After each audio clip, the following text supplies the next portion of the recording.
welcome back to my channel.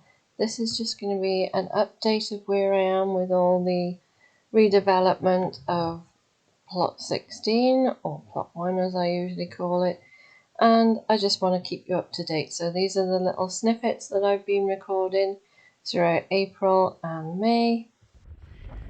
It's a bit windy today, so I'm hoping you can hear me. Here's the update on the raised beds so far. I have lined them. That's all I've been able to do today. Fighting with the wind, which was fun. And the reason I've lined them is so that when I put the soil in, or soil, compost, manure, it's all going in there. So as soon as I put that in, it'll start rotting the beds, the wood. So put the lining in so they'll last a little bit longer. I mean, they're still going to get wet and they're still going to rot, but hopefully this will help keep them alive a little bit longer. I did the same with these up here, these pallet collar beds, and I think I've had them in a couple of years. Yeah, they'll start to rot a little from the bottom, as you can see there, but nowhere near as bad as if the soil was constantly touching the wood, which would make it rot much faster. So these are just weed suppressant, damp proof membrane. So there's no holes in this at all. It just comes in a big massive pack, so you've got to cut it out to fit. Now, I did start by measuring it and cutting it out, but then I got fed up, so I just guessed it by eye, because I am not the most patient of people and I can't be bothered with all that. All I'll do is put the soil in and then cut the top so that they're level with the bed. I'm not precious about it. They're stapled in with an electric stapler because, oh my god, I tried to use my dad's normal one and it took forever and it hurt my hand, so got myself an electric stapler. Totally recommend if you've got to do a job like this. Probably will put another few staples in there, and obviously the beds aren't level yet, so they've just been placed there for storage, because you can see that one's up in the air.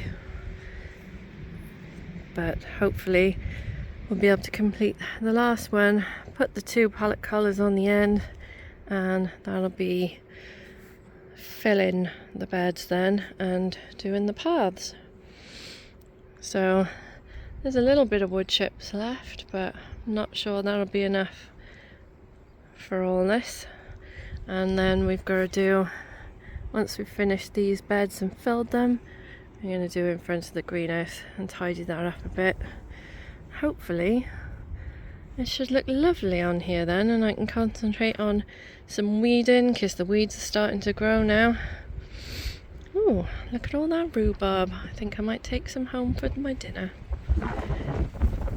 Right, see you in the next update. So, here it is.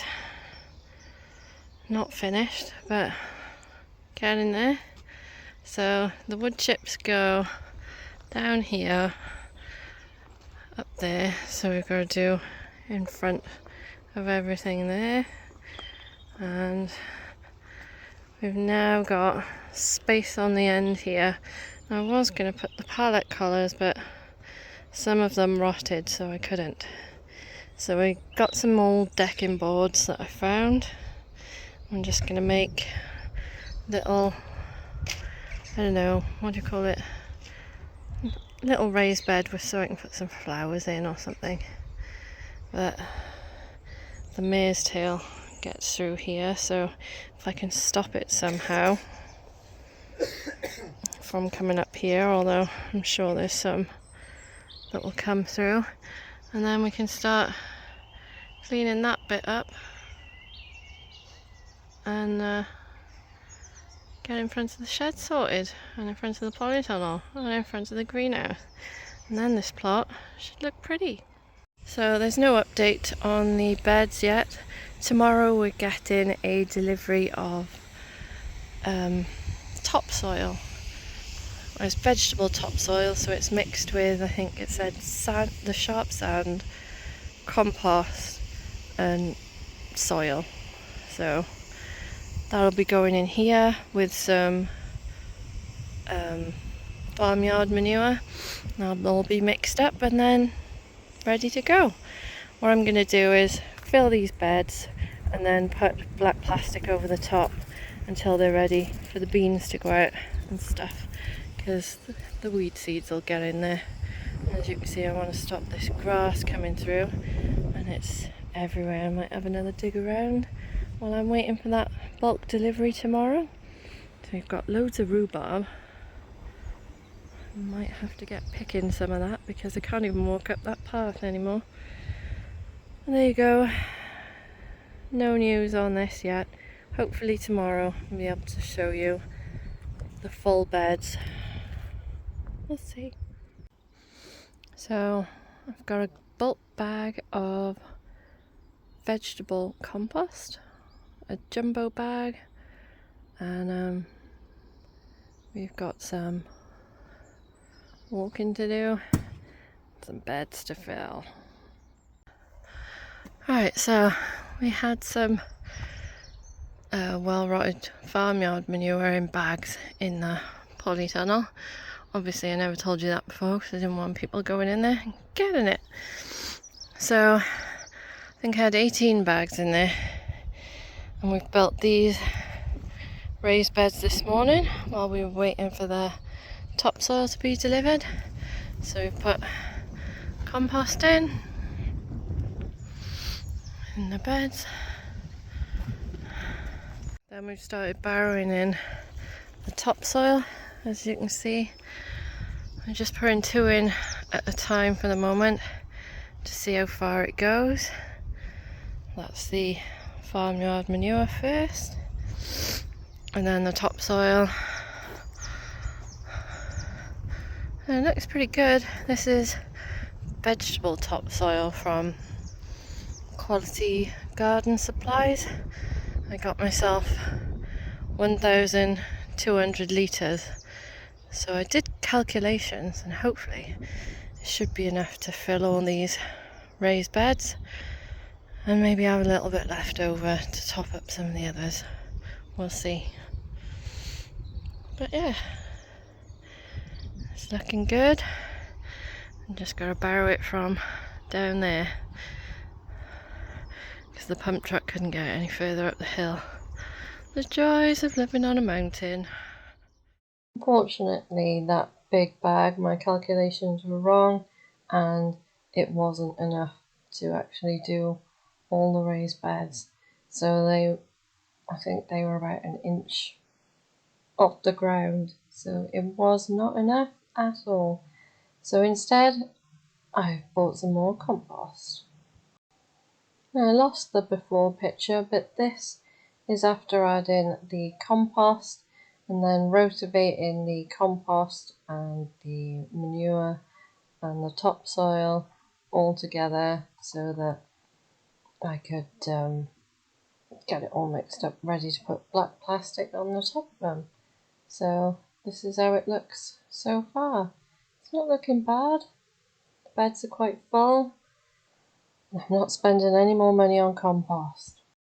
So this is the bit in front of the greenhouse that needs sorting. So these beds will go here, this path will go here, and I'll have a nice path to the polytunnel, to the shed, and to the greenhouse. But we'll have some raised beds in front of the greenhouse as well.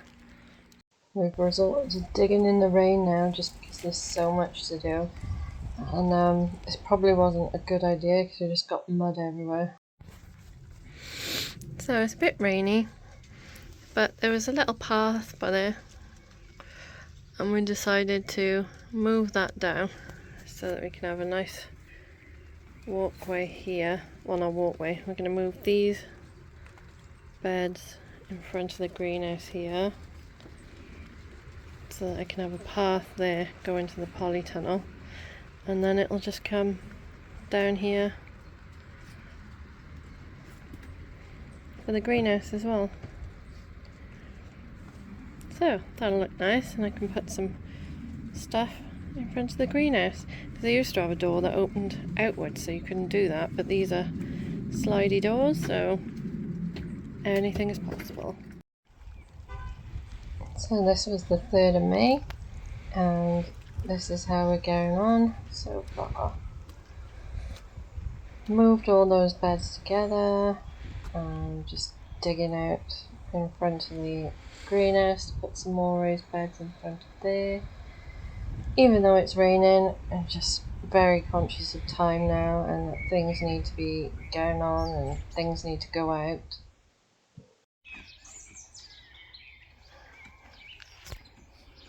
So I started pouring the black plastic on the beds. I haven't put it on properly, but I've put some arches on, and yeah, it's looking good. And I've been using the, what do you call it,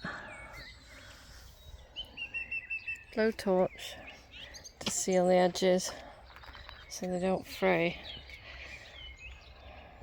So hopefully we can use these again and again.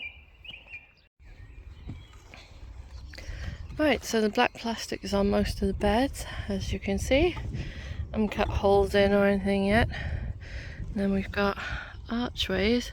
We've got a little one up here, and then I thought we'll have 2 in each bed there. So I think these beds are like 5'11" or something. So we put 4-foot canes in between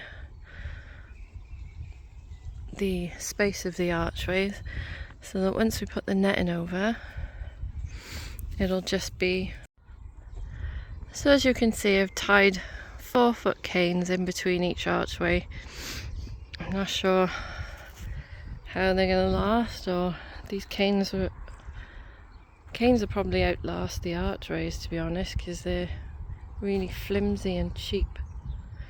But there we go.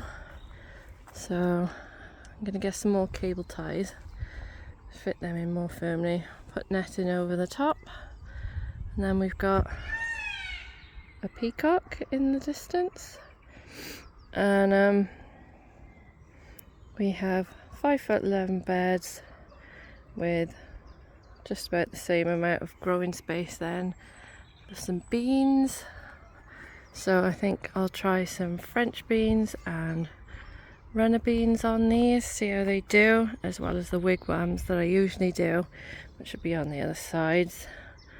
And then the two end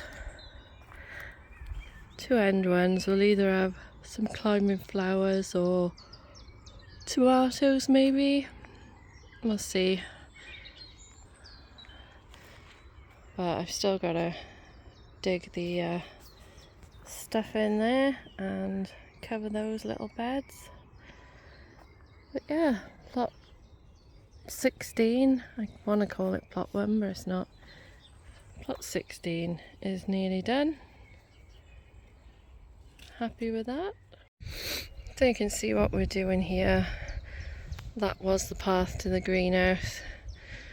Now it's going to be raised beds in front of the greenhouse, another one that side, and a path straight through to the polytunnel, and then over to the shed.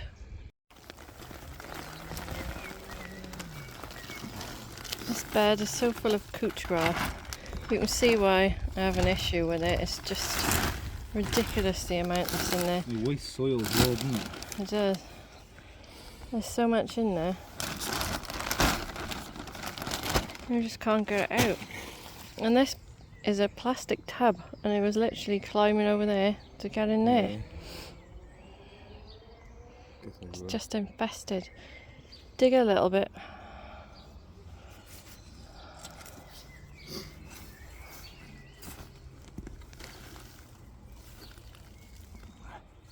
It's just covered in it. And that's the whole bed. So that's the redevelopment of plot 16. Only did the middle really, and a bit of the sides. Just gotta do in front of the polytunnel, greenhouse and shed. and then that plot is completely done, and hopefully what we've done there will last a good few years and hopefully save me a bunch of weeding every summer, because now I've got 2 big plots. I really don't want to be weeding, plus I've got the little one at home. All I want to do is come over, water, harvest. I haven't got time to be messing about with too much weeding. And the peacocks shouting about it there. I agree. And yes, we've got a friendly local neighbourhood peacock. I'll put a picture of him at the end, but he is quite cute. Anyway, I'll see you in the next video. Bye for now.